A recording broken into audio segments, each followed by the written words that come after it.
পূর্ব পাকিস্তানে পূজিত হওয়া প্রায় ৩০০ বছরের চৈত্র পুজোর পাটবান নদিয়ার ফুলিয়ার কালীপুরে পূজিত হচ্ছে বিগত ৭০ বছর ধরে। অবিভক্ত ভারতের পূর্ব পাকিস্তানে পূজিত হওয়া চৈত্র সন্ন্যাসী পাটবান দেশভাগের সময় সেখান থেকে মানুষজনের সাথে চলে আসে নদিয়ার শান্তিপুর ফুলিয়া কালীপুরে। সেই হিসেব করতে গেলে প্রায় ৩০০ বছরের বেশি প্রাচীন। তবে এখানে প্রায় আনুমানিক ৭০ বছর ধরে পূজিত হচ্ছে। গত শনিবার থেকে শুরু হয়েছে এবছরে চৈত্র পুজো, চলবে পয়লা বৈশাখ পর্যন্ত, মোট ৯ দিন। আগে চরক বর্ষি গাঁথা হলেও এখন শুধুমাত্র হয় মেলা। তবে শিব পার্বতী সংক্রান্ত নানান ধর্মীয় উপাচার অভিনয়ের মধ্য দিয়ে দেখানোর ব্যবস্থা করা হয়।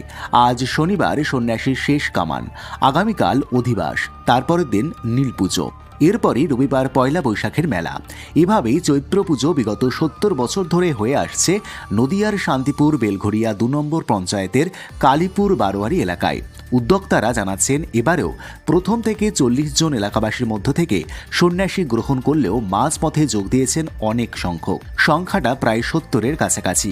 ধর্মীয় নানান উপাচার, কঠিন সংযম এবং নিয়ম নীতির মধ্য দিয়ে এই কয়দিন পালন করছেন তারা।